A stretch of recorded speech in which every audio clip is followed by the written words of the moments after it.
Então vamos orar, pessoal. Querido Deus, obrigada, Senhor, porque é menos uma manhã, menos um dia para o Senhor voltar. Obrigada pela liberdade que temos de escolher ler a Tua palavra, escolher acordar, mesmo mediante ao sono, a dificuldade, a preguiça, o cansaço, e podermos escolher ter a liberdade de estarmos aqui. Que o Teu Espírito conduza-nos em nome de Jesus. Bom, pessoal, então a gente começou o livro de 1 Timóteo, né? Na quinta-feira passada, quando a gente fez um ano do nosso grupo, né? Uma bênção. E 1 Timóteo 1, Paulo, ele dá uma pincelada ali, basicamente assim, ó, pare de perder tempo falando em coisa que não vai fazer diferença espiritual na vida de vocês ali, né? Se ocupando com histórias, genealogias, etc. Mas tenha um foco, e o foco é a palavra de Deus. Ele fala ali no 1 Timóteo 1:8, que a lei é boa, né?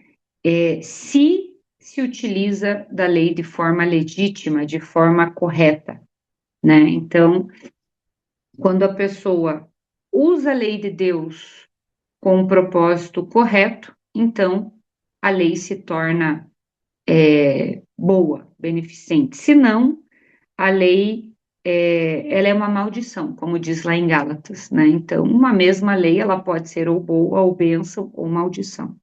Ele fala ali que a lei, ela tem, fala assim, ó, a lei é para os transgressores, né? Porque a lei é a diretriz, é o direcionamento, é o GPS colocando ali, calculando a tua rota para o caminho certo, né? Então é basicamente isso que ele diz.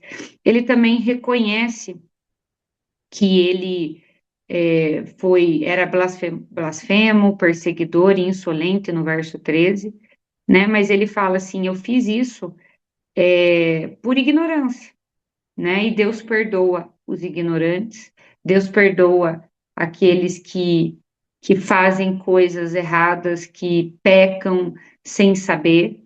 Deus perdoa todos os que pecam, né? Mas aqui no contexto, Paulo está falando que Deus perdoa o tempo de ignorância, né? Que ele achou que fazia as coisas certas, né? Perseguindo os cristãos, falando bobagem, e na verdade, não, ele estava fazendo perseguição aos cristãos, né? Ao próprio Jesus. E hoje a gente vai finalizar aqui esse 1 Timóteo, capítulo 1, o verso 18 até o verso 20, e diz assim: eu até vou ler, eu acho que na linguagem de hoje, que é a linguagem que a gente tem percorrido, a gente sempre está usando duas versões de Bíblia, né? Porque é muito rico, né? E a gente vai aprendendo. É sempre bom a gente ler em várias versões. Na linguagem de hoje, que é uma versão, né, de tradução da Bíblia, diz assim, ó: Timóteo, meu filho, eu entrego esta ordem a você. Ela está de acordo com as palavras da profecia ditas há muito tempo a respeito de você. Que essas palavras sejam as suas armas para que você possa combater bem. Conserve a sua fé e mantenha a sua consciência limpa. Algumas pessoas não têm escutado a própria consciência. E isso tem causado a destruição da sua fé. Entre elas estão Emineu e Alexandre, que eu já entreguei a Satanás para que aprendessem a não blasfemar mais. A gente leu esse texto também na quinta-feira e chama atenção, né, que Paulo fala para Timóteo escutar a consciência dele, ou seja, Deus fala com a gente na nossa consciência. Eu até comentei que a gente precisa aprender a,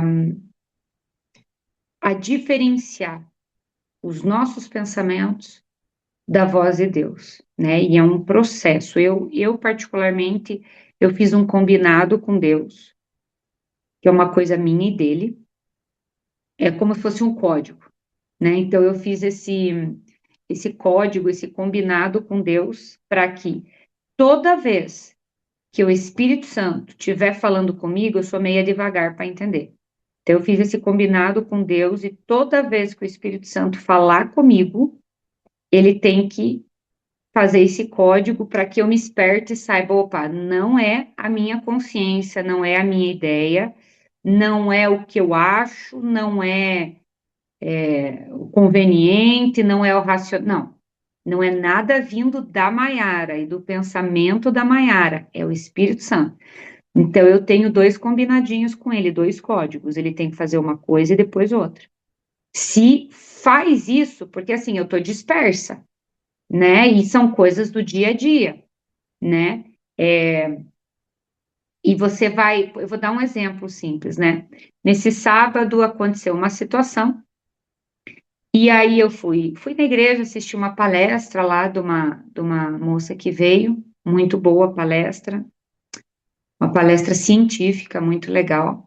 E aí me veio na mente, pede, a minha amiga ia levar ela no aeroporto depois da palestra, porque essa moça não era daqui, pede para ir para o aeroporto com essa moça, para você conversar com a palestrante. E no primeiro momento eu falei, não, não vou pedir, não vou pedir porque, poxa, minha amiga vai levar ela no aeroporto, não quero invadir o espaço, né, da palestrante, da minha amiga, ela era convidada, essa palestrante era convidada da minha amiga, eu não quero. E me veio 3 vezes o pensamento, pede para ir no aeroporto para você perguntar o que você quer perguntar para a palestrante. E na hora eu não me atentei ao combinado que eu fiz com Deus. E aí foi. E ontem, no domingo, conversando com essa minha amiga, adivinha o que a minha amiga falou? Eu não tinha falado nada disso para ela, tá? Eu só fiz um comentário e ela não tinha falado nada. Por que é que você não falou que ia no aeroporto comigo e você não perguntou para ela no caminho do aeroporto? Na hora que essa minha, eu só fui perceber isso na hora que essa minha amiga falou. Eu falei, poxa vida, e daí me veio todo a lembrança do Espírito Santo falando as 3 vezes para mim. O combinado era as 3 vezes. Então, depois disso, ontem conversando com Deus, eu falei, beleza, então, o senhor vai falar, né? E aí tem mais uma coisa que o senhor tem que fazer. Então, eu já fiz 2 combinados. Eu falei, eu preciso que o senhor, de alguma forma, me ajude, né? Eu preciso que o senhor me conduza nesse caminho que a gente tem esses 2 sinais, esses 2 combinados para que eu me esperte, porque às vezes passa desapercebido, né? A parte de Deus ele sempre vai fazer, gente, é nós que é devagarzinho mesmo, né? É eu que sou devagarzinho. Então hoje a gente vai começar 1 Timóteo capítulo 2. Na linguagem de hoje, o capítulo 2 diz assim: em primeiro lugar, peço que sejam feitos orações, pedidos, súplicas e ações de graças a Deus em favor de todas as pessoas. Orem pelos reis e por todos os outros que têm autoridade, para que possamos viver uma vida calma e pacífica, com dedicação a Deus e respeito aos outros. Isso é bom, e Deus, o nosso Salvador, gosta disso. Ele quer que todos sejam salvos e venham conhecer a verdade. Por isso existe um só Deus e uma só pessoa que une Deus com os seres humanos. O ser humano, Cristo Jesus, que deu a vida para que todos fiquem livres dos seus pecados. Esta foi a prova dada no tempo certo de que Deus quer que todos sejam salvos. E eu fui escolhido como apóstolo e mestre dos não-judeus para anunciar a mensagem da fé e da verdade. Eu não estou mentindo, estou dizendo a verdade. Quero que em todos os lugares os homens orem, homens dedicados a Deus, e que, ao orarem, eles levantem as mãos sem ódio nem brigas. A minha versão da Almeida está no verso 5. diz assim, ó: porquanto há um só Deus e um só mediador entre Deus e os homens, Cristo Jesus. E Romanos 8, 34 diz o seguinte: quem os condenará? É Cristo Jesus quem morreu, ou antes, quem ressuscitou, o qual está à direita de Deus e também intercede por vós. Então a Bíblia fala que existe só um mediador, um só Deus, um. Não existe um e mais alguns, não existe um que é o principal e, e outras pessoas canônicas, santos, anjos. Existe um só. A Bíblia fala que existe um só, tá? Muitas vezes, como eu falei para vocês, né, eu venho de um lar católico, de um background católico. Um texto que é usado para falar que a Santa Virgem Maria, porque de fato ela foi santa no sentido bíblico, o que é o santo bíblico, tá? Difere um pouquinho do santo que nós entendemos hoje, né? Desde o catolicismo até da sociedade. O santo bíblico é aquele que é escolhido, separado por Deus, não que é sem pecado.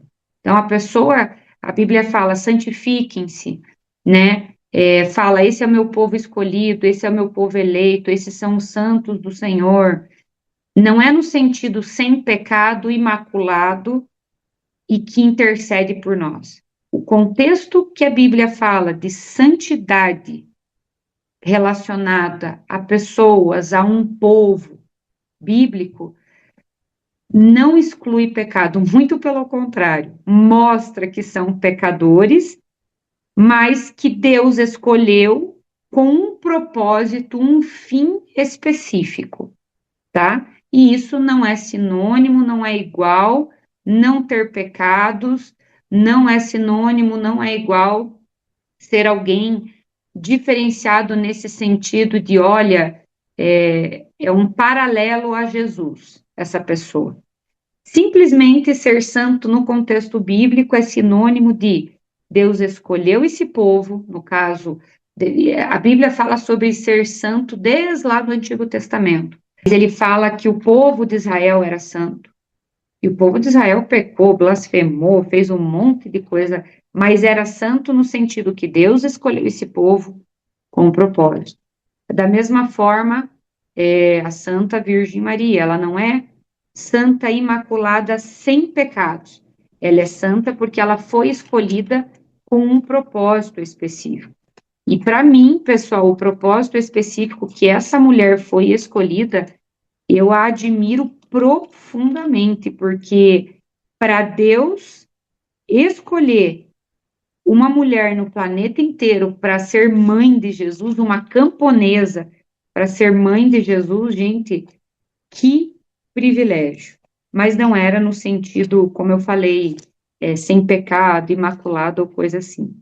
Levítico 20, verso 7, diz assim: portanto, santificai-vos e sede santos, pois eu sou o Senhor, vosso Deus.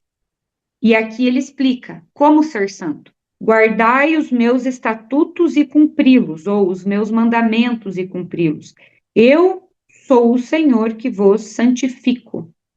Então, aqui o sentido, Deus está falando aqui para o povo ser santo, não é para o povo ser sem pecado, porque pecado a gente só vai eliminar 100% quando Jesus voltar. Vou ler lá, 1 Coríntios 15, 51 e 53, que é um verso muito bonito. Ele é uma conexão com o 1 Tessalonicenses 4, 13 a 18, que fala da volta de Jesus. E ele fala assim, 1 Coríntios 15, 51 e 53. Eis que vos digo um mistério, nem todos dormiremos. Ou, a gente já falou que Paulo fala Dormir na Bíblia, no sentido aqui, é sinônimo de morrer. Nem todos dormiremos, mas transformados seremos, todos, no momento, num abrir e fechar de olhos, ao ressoar a última trombeta. A trombeta soará, os mortos ressuscitarão incorruptíveis, e nós seremos transformados, porque é necessário que este corpo corruptível se revista da incorruptibilidade, que o corpo mortal se revista da imortalidade. Então, sem pecados a gente só vai ter nesse momento, por ocasião da volta de Jesus, tá? Que a graça dele vai transformar o nosso corpo em um corpo de pecado e um corpo sem pecado. Então, ser santo é você cumprir os mandamentos de Deus, não de forma legalista, porque aí você continua no mesmo pecado igual, mas cumprir os mandamentos de Deus no sentido de fugir do pecado. Por quê? Porque o pecado é transgressão da lei, 1 João 3,4.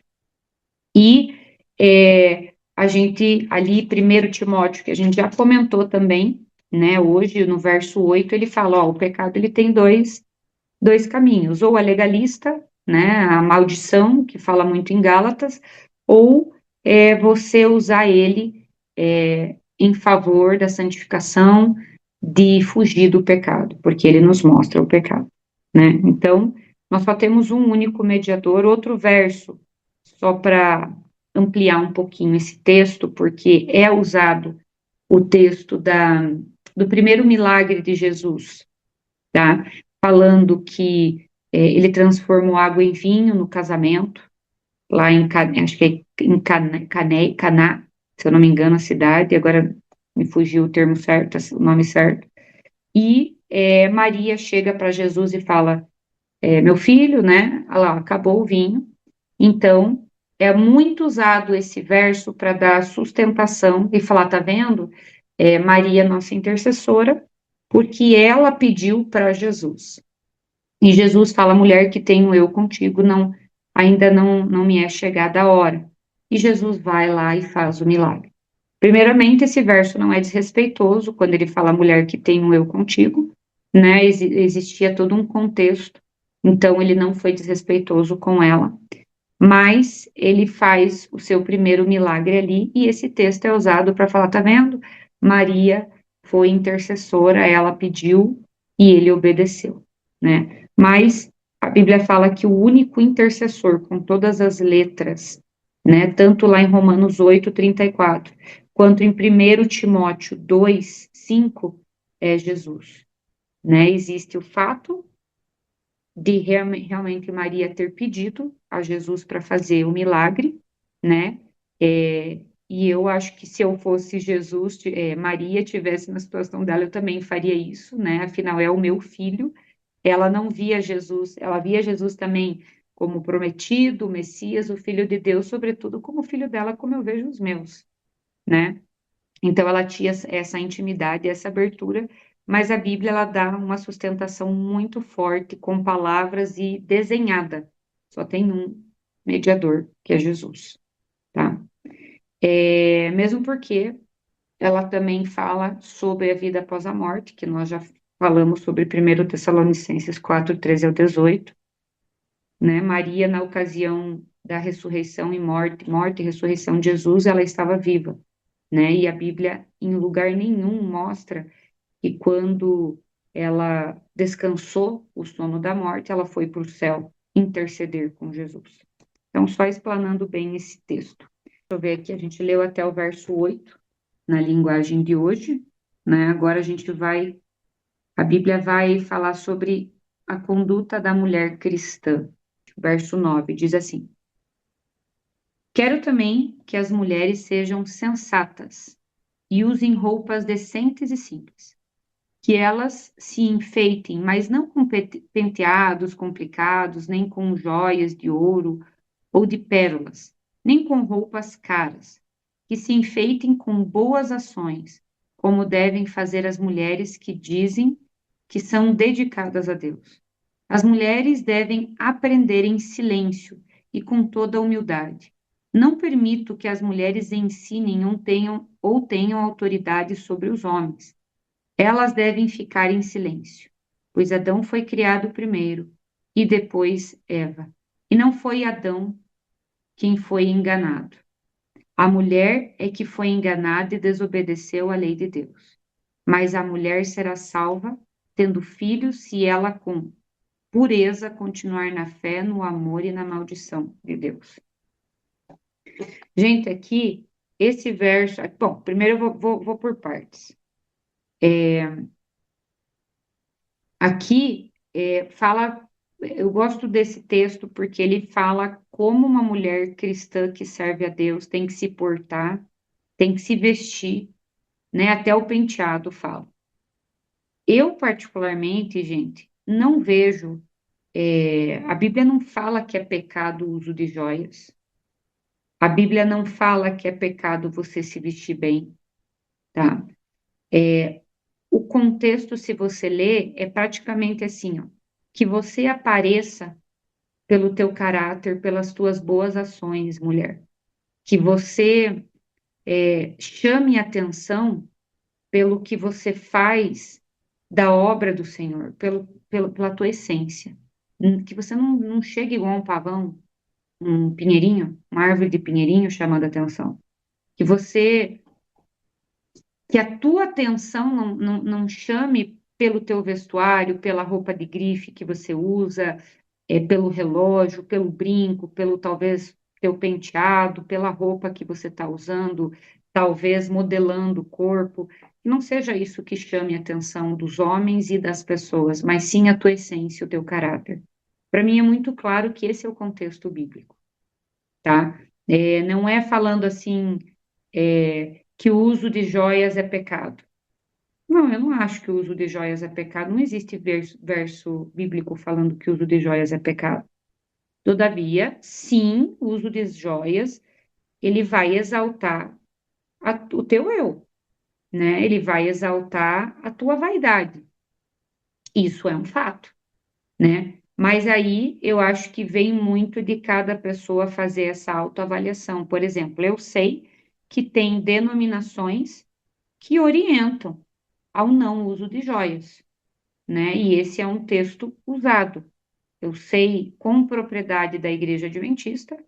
Sei também, acho que a Assembleia de Deus, se eu não me engano, também não usa joias, não vou afirmar 100%, porque às vezes eu posso estar equivocada, mas se eu não me engano, a Assembleia de Deus, acredito que a congregação também, e não vejo isso errado também, tá? Vejo apenas como uma orientação de não exaltação do eu, de não do ego, praticamente é isso, eu vejo muito claro esse contexto, não, o teu eu não sendo exaltado, né? E tem muitas pessoas que têm essa tendência, essa queda para a vaidade, e sobretudo esses adornos, roupas de grifes, acessórios, né? Eles engrandecem, fazem com que esse lado do eu, da vaidade, cresça, né? Então eu vejo muito nesse aspecto. O outro ponto desse texto, eu já vou deixar o povo falar, eu quero saber a opinião de vocês também, é sobre a mulher ficar em silêncio, em submissão. Eu não vejo que o texto fala assim, mulher, você não pode falar na igreja, você não pode pregar, você tem que ficar quieta, tá?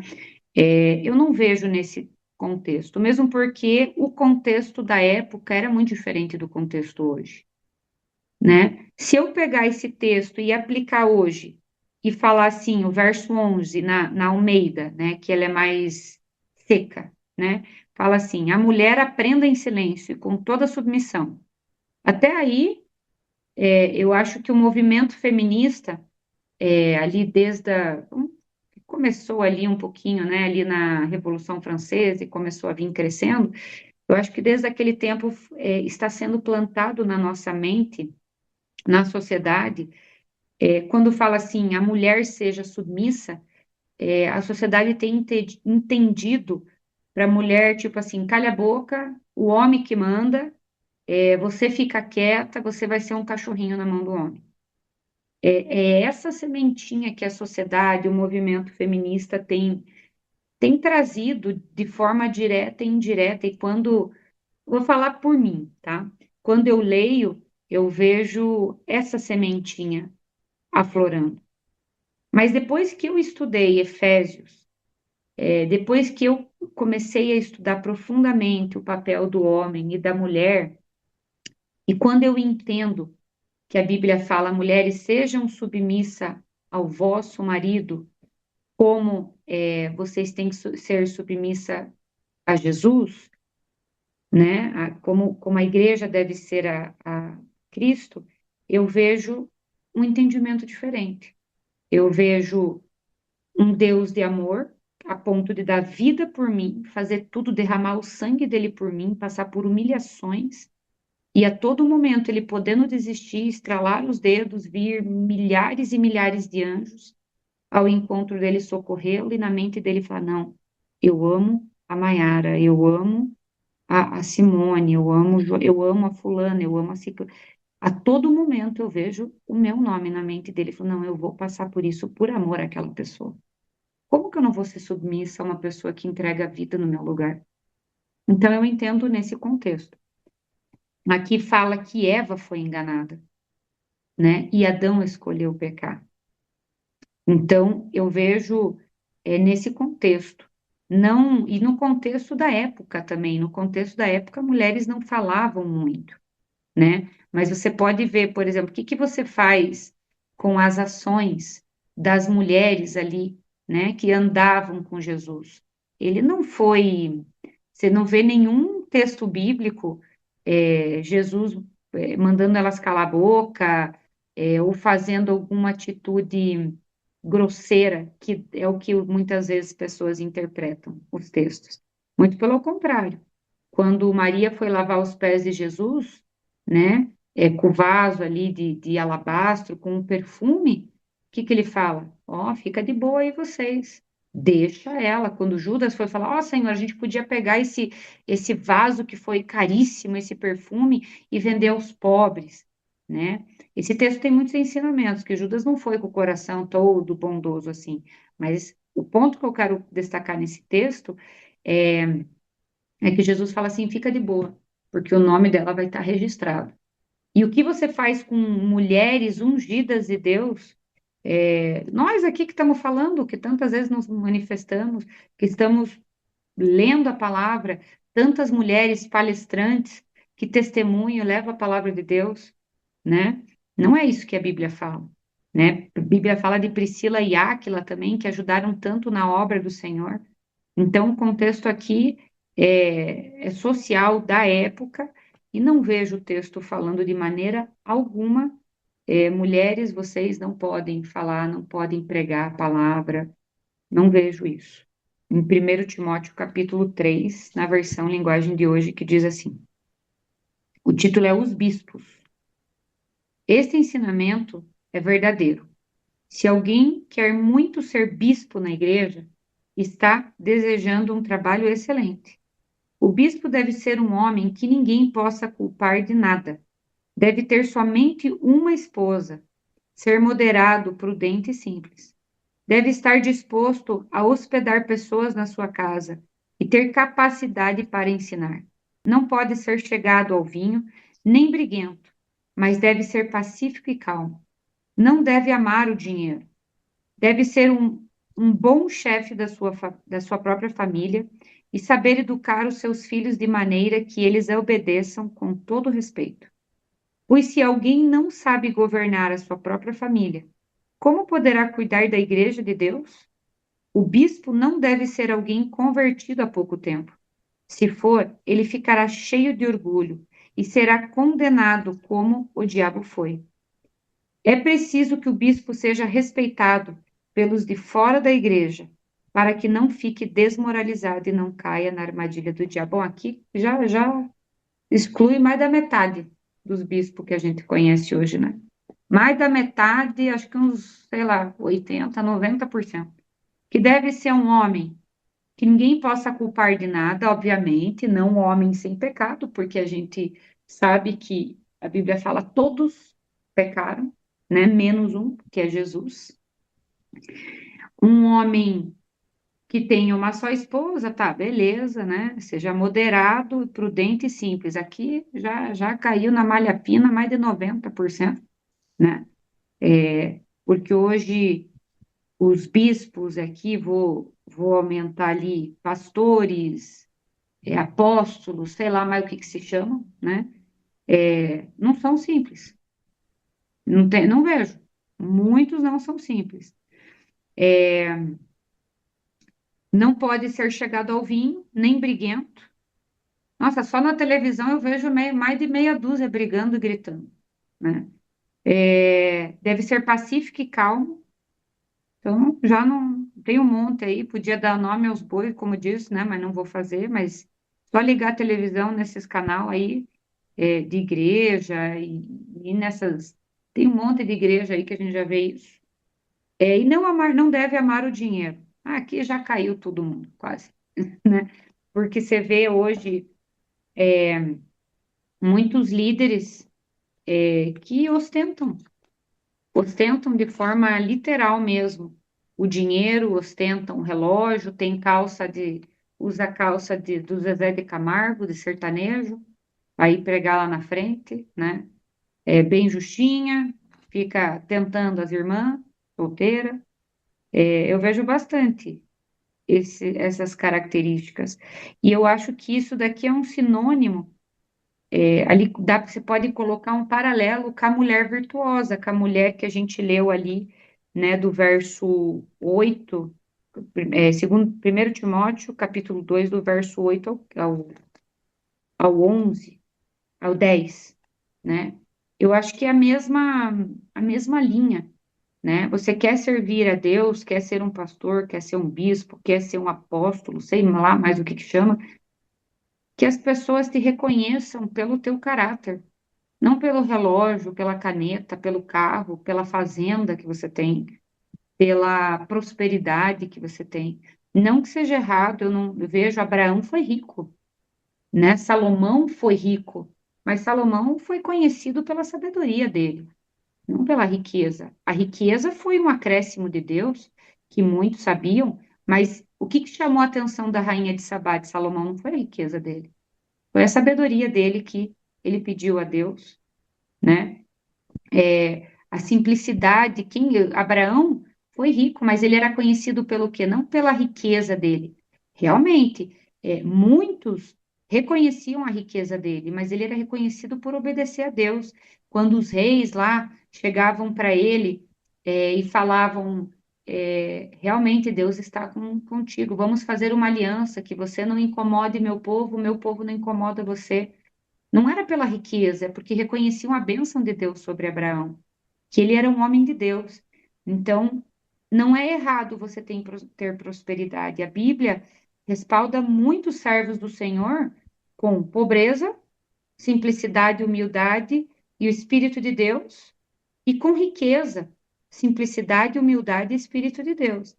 Então, o ponto aqui não é você ser rico ou pobre, mas você chamar atenção pelo teu caráter, pela simplicidade, pelo Espírito de Deus, não pelo que você tem, né? Eu acho muito errado quem faz campanhas financeiras. Ah, precisamos de 800 pessoas que colaborem na obra do Senhor com R$ 100. Gente, uma coisa é a igreja estar em reforma, tá? 1.000 membros, e lá todo domingo, toda quarta, todo sábado, toda sexta, não sei o dia que a tua igreja vai. E aí vai lá, come quando tem lanche, bebe água, usa descarga, não devolve dízimo, não oferta, a igreja está em reforma, e o pastor ir lá na frente fala, pessoal, a gente está ofertando, se vocês puderem se sentirem tocados, fazer um pacto de um tempo para a gente reformar a igreja. Outra coisa é pedir assim, né? Eu acho que a oferta ela vem de coração, e outra coisa é pedir você estipular um valor, um preço, vender a vassoura ungida, né? Eu acho que foge. Eu não vejo simplicidade, não vejo humildade, não vejo prudência, não vejo um ensinamento sábio nisso, tá? Eu acho que o bispo, o pastor, ele tem que ser, não pode ser briguento, tem que ser pacífico e calmo. Ó, então eu vou dar continuidade ali. 1 Timóteo, capítulo 3, verso 8, tá? Diz assim, ó. Do mesmo modo, os diáconos devem ser homens de palavra e sérios. Não devem beber vinho, não devem beber muito vinho, nem ser gananciosos. Eles devem se apegar à verdade revelada da fé e ter sempre a consciência limpa. Primeiro devem ser, primeiro devem ser provados e depois, se forem aprovados, que sirvam na igreja. A esposa do diácono também deve ser respeitável e não deve ser faladeira. Ó, não pode ser futriqueira, fofoqueira, hein? Esposa do diácono, se for fofoqueira, se for Maria Gazetinha, já eliminou o marido já pela maldição da língua da esposa. Ela precisa ser moderada e fiel em tudo. O diácono deve ser, o diácono deve ter somente uma esposa e ser capaz de governar bem os seus filhos e toda a sua família, pois os diáconos que fazem um bom trabalho conquistam o respeito dos irmãos na fé e são capazes de falar com coragem sobre a sua fé em Cristo Jesus. Aqui só uma observação, tanto do bispo quanto do diácono, que se repete, né? Fala ali de ter uma mulher só, de não beber vinho, né? Mas que me chama a atenção que fala que seja capaz de governar bem os seus filhos e toda a sua família. Gente, de que adianta você ser pastor, bispo, apóstolo, diácono, ter um cargo de liderança, qualquer cargo de liderança na igreja, numa organização religiosa, se a tua casa está caindo? O primeiro ministério de todo cristão, seja ele líder ou não, tem que ser em casa. Gente, e eu vou falar por propriedade, que é osso, é muito difícil governar os nossos filhos nos caminhos do Senhor, é muito desafiador você manter o teu casamento.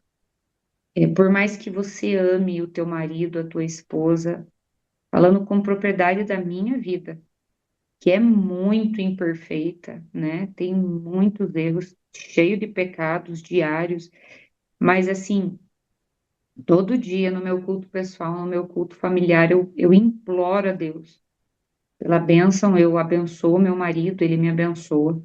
E eu imploro a Deus assim que Deus me ajude a ser a esposa que ele precisa ser, a esposa que Deus quer que eu seja. Que Deus me ajude a ser a mãe que ele precisa e quer que eu seja para os meus filhos, porque é um desafio muito grande. Principalmente quando você tem um filho que bate de frente com você, quando você tem uma situação,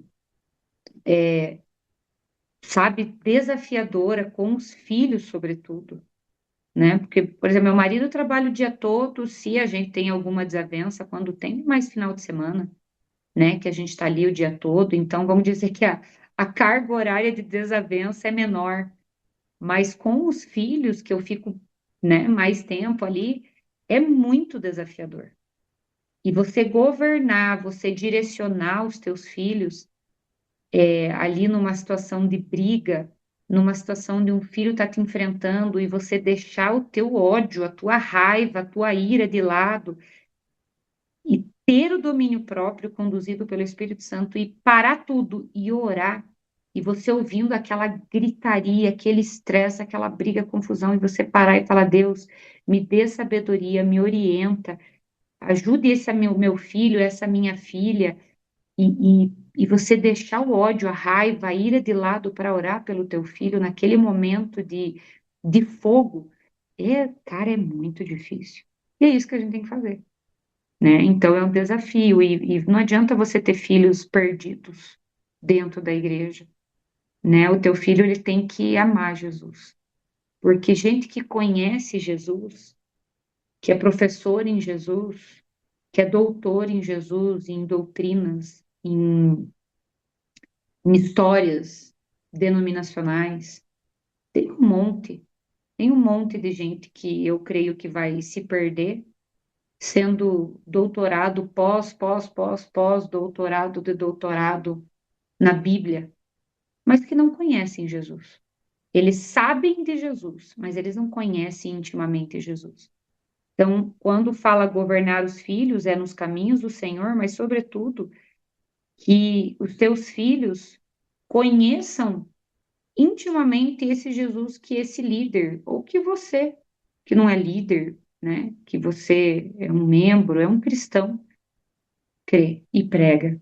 Eu acho que esse é o principal ponto, esse é o principal desafio de um pai, de um homem, de uma mulher na família, é levar o filho não a saber de Jesus. Saber de Jesus, meio mundo sabe, outro meio mundo não conhece, né? Que são os hindus, os islâmicos, embora Jesus esteja no Alcorão, né? Mas num contexto diferente do cristianismo. Mais de 50% do mundo não ouviu falar de Jesus e não conhece Jesus. A outra metade é cristã e dividida em, sei lá, mais de 10 mil denominações e tipos de igrejas cristãs, mas conhece. Agora, será que essa outra metade do mundo, com toda certeza, não tem intimidade com Jesus, senão o mundo não estaria como está, o mundo de Jesus já teria voltado, né? Conhecer Jesus, saber de Jesus é diferente de conhecê-lo e ter intimidade com ele. Joel, quer falar alguma coisa? Pois é interessante, né, essa situação ali da, do diácono, né, da família ali, né. Hoje em dia temos Tá falhando, escolhido o áudio. diáconos Tá na falhando o áudio. igreja. É, deixa eu mudar de lugar aqui.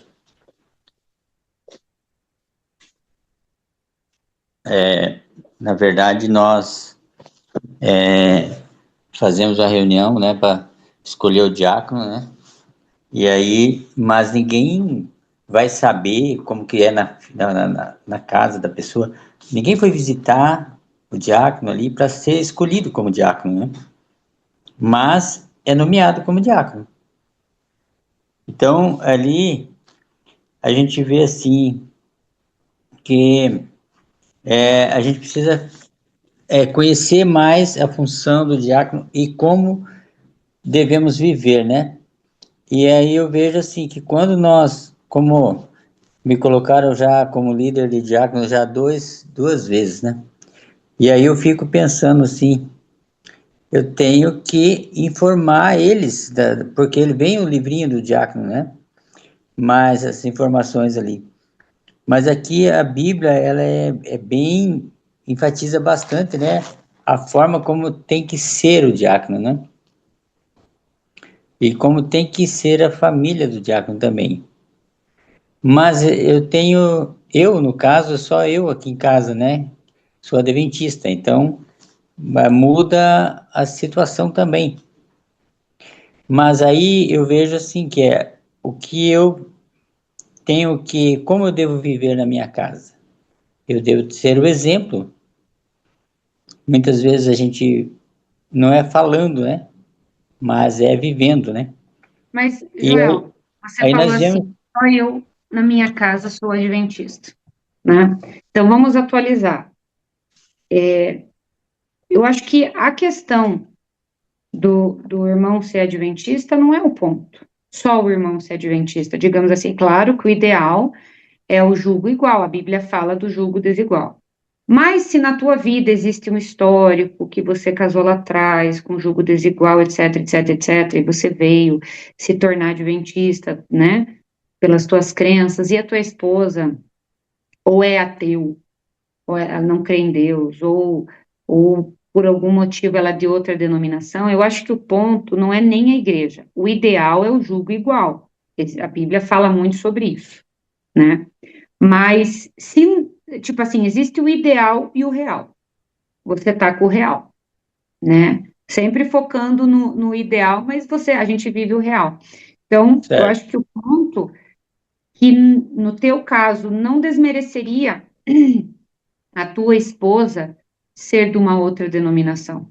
Eu acho que o que desmerece é a forma que você vive. Então, por exemplo, você teria que ser um exemplo, como você falou, ser um bom marido. Gente, perfeito ninguém nunca vai ser. Nunca. Só na glorificação que a gente leu de 1 Coríntios 15, 51 a 53, que ocorre pela volta de 1 Tessalonicenses 4, 3 a 18, que é a volta de Jesus.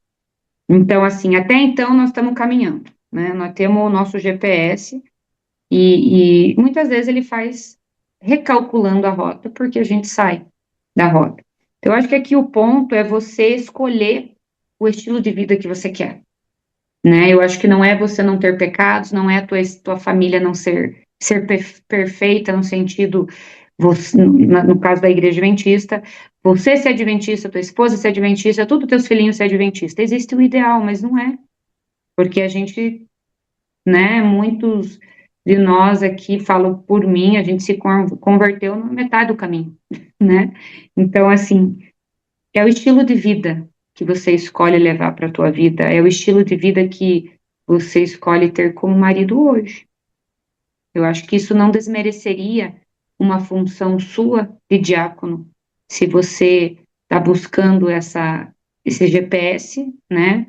E com intenção não se desviar dele, mas quando se desvia, faz o cálculo, recalcula de volta e se mantém e busca viver para os teus filhos, para ser testemunha para os teus filhos, se eles não estão na igreja, busca ser o melhor marido possível em Cristo, não denominacional, entendeu? Não o marido adventista, mas o marido bíblico cristão para tua esposa. Eu acho que esse é o ponto. Sim, eu vejo, assim, eu tinha muita culpa, né, mas agora não tenho mais essa culpa, mas é a gente, justo porque eu tinha culpa, porque eu tinha feito um propósito com Deus e não cumpri na época, né, e aí, mas aí depois Deus foi me tirando essa culpa, né, e a gente vai estudando e vai aprendendo, né. Mas eu digo assim, a gente precisa ter mais cuidado, né, nessa parte nessa obra maravilhosa, né, que é o diaconato também, e, e nós temos aí que cuidar muito com o nosso caráter, né, quer dizer, não só os diáconos, como todos os membros, né, mas aqui especificamente falando dos diáconos, né, a gente tem que ter um bom exemplo, né, para ser primeiro em casa, né? Primeiro em casa, depois na igreja e sucessivamente, né? Porque não adianta ser na igreja uma coisa, em casa ser outra coisa, né? Mas é assim, é uma luta quando a gente tem uma responsabilidade e estar com Cristo é uma responsabilidade, né? Quando você tem um cargo é mais responsabilidade ainda. Então a gente tem que tomar muito cuidado com o nosso viver, com nossas escolhas, né, nesse mundo aqui, para que não seja assim um tropeço na vida de alguém, né? E a gente vê assim que aqui fala, né, da esposa, fala do diácono como que ele deve agir, da esposa como deve agir, né? E só que na verdade muitas não bate aqui, né? O que está escrito, né? Porque Muitos não as batem. esposas são futriqueiras, as Maria Não, da Betinha? não, na verdade, porque daí no meu caso não bate, né? Porque graças a Deus a minha não é, né? Mas mesmo assim, ela não está ali, ela não está. Vamos supor que fosse, né? Mas ela se ela não está na igreja, se ela não é um membro da igreja, não tem como. Aí a pessoa, se ela fosse assim, não poderia ser o homem diácono, vamos colocar assim? Se ela fosse futriqueira, o diácono poderia ser diácono? Aqui diz que a esposa não deve ser futriqueira, não deve ser Maria É. Gazetinha, Pois né? é. E aí vem o quê? Vem o diácono tem que ser também, o homem, né, no caso, né? Ele tem que ter ali uma postura, né, com a esposa, né? Ele tem que conversar com ela e falar com ela sobre o assunto. Se ela não está sendo como Deus pede para ser, né? Tanto ela como o homem, né? Tanto a mulher como o homem. Nós temos que fazer o que Deus pediu para nós fazer, não o que nós queremos fazer, não é verdade? Então é muito importante essa qualificação dos diáconos aí, né? A gente tem que tomar muito cuidado e ter disciplina, né? Mas, assim, ó, já deu o nosso horário, pessoal, até peço desculpa, eu acabei me perdendo hoje no horário, eu que É me mesmo. coisei. Mas eu acho que a questão de você, se você busca ser um homem íntegro nos caminhos do Senhor, se você tenta seguir esse GPS que é a Bíblia, né, de forma imperfeita, obviamente, mas eu acho que, e a tua esposa é uma mulher cristã que ainda que, como eu falo, o ideal seja que era que vocês estivessem numa mesma denominação, mas ok, se ela não é da mesma denominação que você, mas ela ama Cristo e vai seguindo conforme a luz que ela tem, e ela tem esses atributos de cristã, eu acho que não impede você de ser um diácono. O que impediria, eu acho que seria uma vida imoral, eu acho que seria se ela fosse uma Maria Gazetinha da vida, fofoqueira, né, falasse da vida alheia, porque o diácono vai saber de muitas coisas de membros da igreja, né? E aí eu acho que cabe ao marido com amor falar, mulher, eu acho que se for para falar bem, fale, se não, não fale. Não fique falando da vida alheia, eu acho que caberia ao homem a colocar esse posicionamento. Mas eu acho que como cristão, se você tem uma esposa que ama Deus, conforme a luz que ela tem, né? E segue aquilo que ela crê de forma coerente, né? Na imperfeição que todos temos. Eu acho que não impede de você exercer um cargo assim, se você busca viver a vida nessa integridade também. Eu, graças a Deus, eu tenho que dar graças a Deus mesmo pela esposa que tenho, né? Então, não tenho Então, esses problemas. mais alguém, pessoal? A gente pode orar que deu o nosso horário, hoje eu me perdi.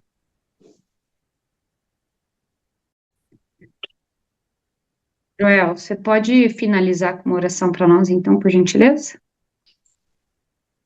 Amado Deus, que habita nos altos céus, a ti toda a honra e toda a glória seja dada, Pai, aqui na terra como no céu. Aqui estamos, ó Pai, agradecidos por esse momento de estudo da Tua Palavra, por essa mensagem maravilhosa. Que o Senhor venha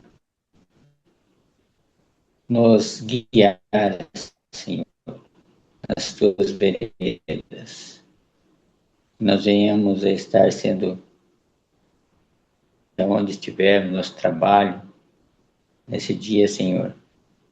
O Senhor nos capacita para a honra e glória do Teu nome. Pedimos o perdão dos nossos pecados, nossas falhas, Senhor. Pedimos a Tua bênção especial para cada representante aqui, para com seus familiares. Que o Senhor possa estar com cada um deles também, Senhor. Dirigindo, que tudo seja feito para a Tua honra e para a Tua glória. Pedimos o perdão dos nossos pecados, nossas falhas, Senhor, assim como nós perdoamos os nossos devedores. Não nos deixe cair em tentação, Pai, mas livrai-nos do mal, porque Teu é o reino, o poder e a glória para todos sempre. Amém.